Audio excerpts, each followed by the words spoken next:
remember our camping trip from this week, Baji?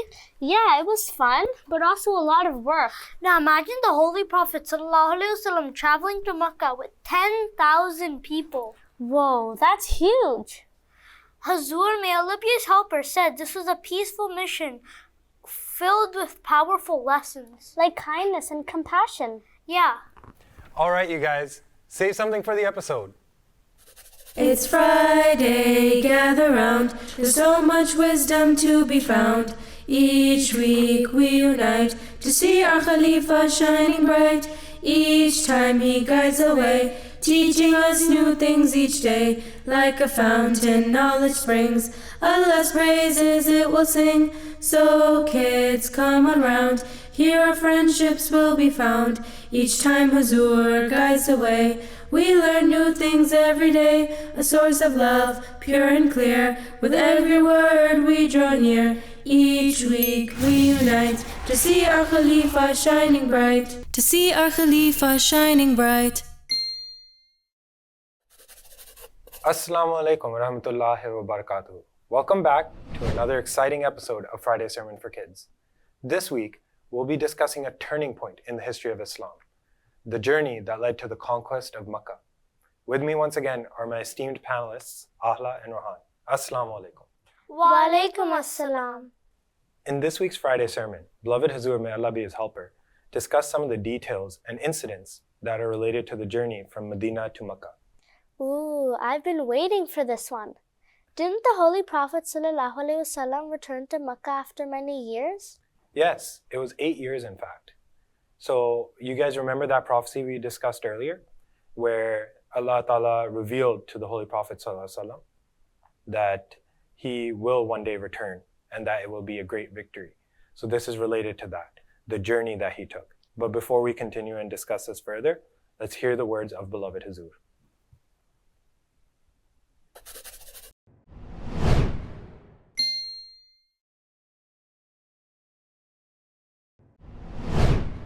लेकिन हज़रत सल्लल्लाहु अलैहि वसल्लम को इल्हाम के ज़रिए ये बात बता दी गई। आपने हज़रत अली और चंद एक और साहबा को भेजा कि फ़लाँ जगह एक औरत है, इससे जाकर कागज़ ले आओ। उन्होंने वहाँ पहुँचकर इस औरत से कागज़ मांगा तो उसने इनकार कर दिया। बाज़ साहबा ने कहा कि शायद रसूल करीम सल्लल्लाहु अलैहि वसल्लम को गलती लगी। हज़रत अली ने कहा नहीं, आप सल्लल्लाहु अलैहि वसल्लम की बात कभी गलत नहीं हो सकती। ये ईमान था। जब तक इससे वो कागज़ ना मिले मैं यहाँ से नहीं हटूँगा। उन्होंने इस औरत को डांटा तो उसने वो कागज़ निकाल कर दे दिया।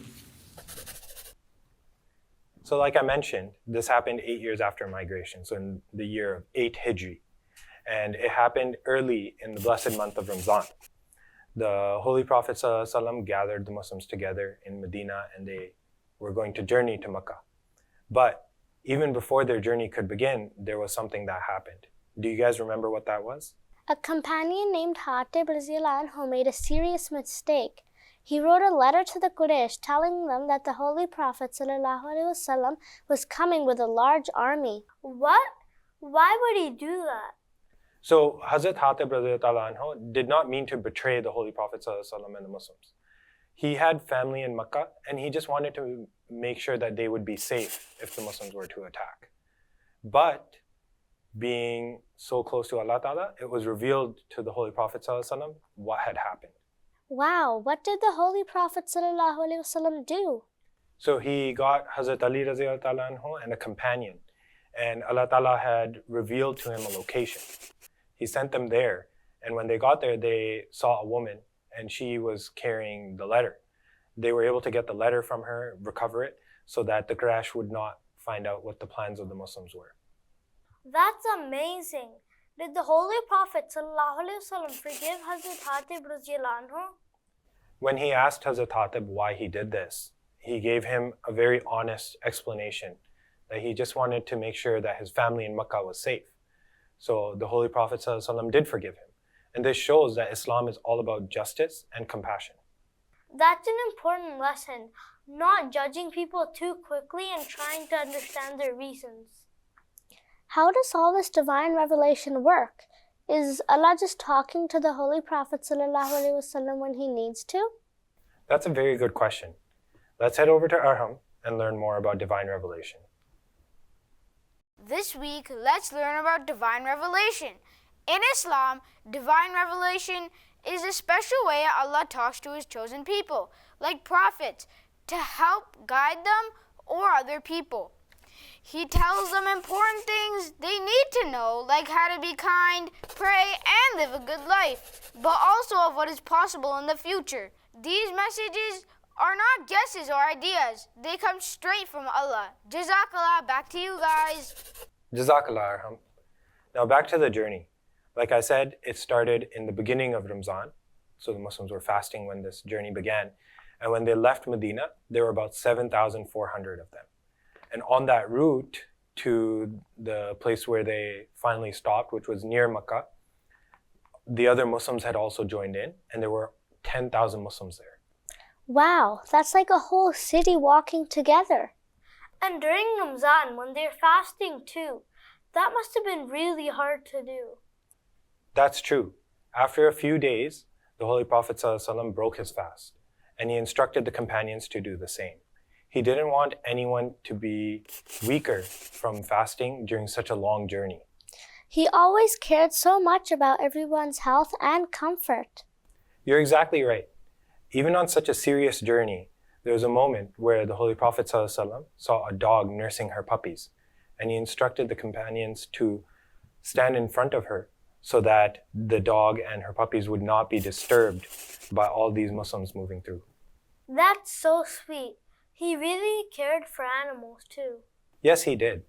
And he also had a group of Muslims that would go further ahead to scout and check for spies. They actually captured a spy from the Hawazin tribe, and when they brought him back, he told them that he was actually part of a plan to attack the Muslims.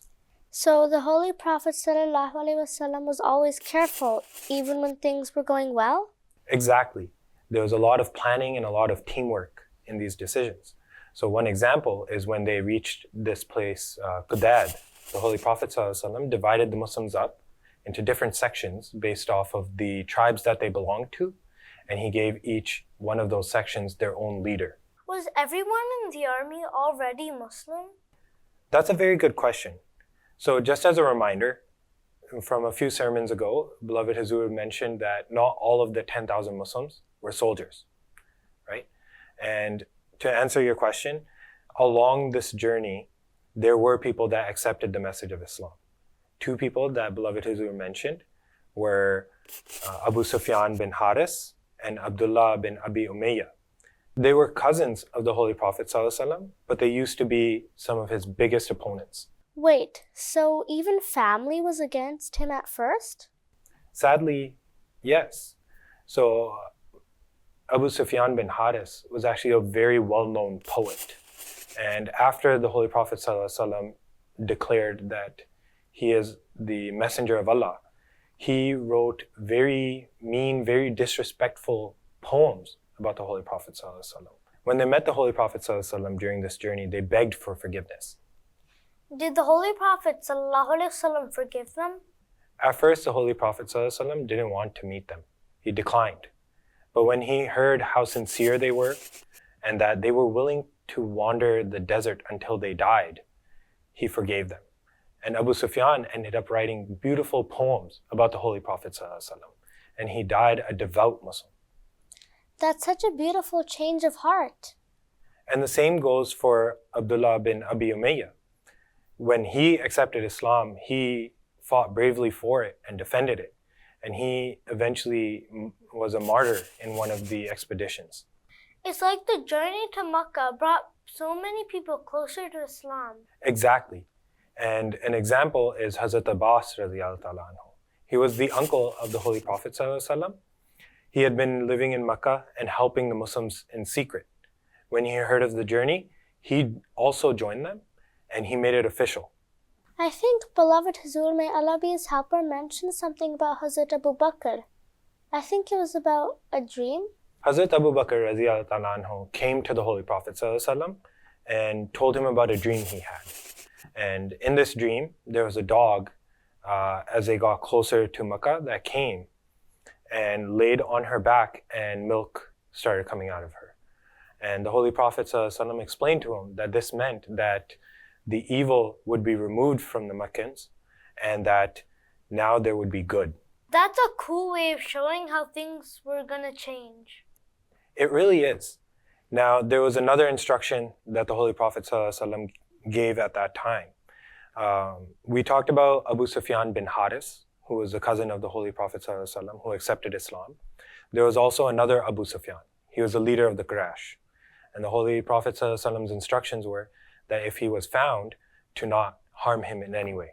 So what happened when the army got closer to Mecca? That's the incredible part. So the Meccans had no idea that the Muslims were there, even though they were just 5 miles away.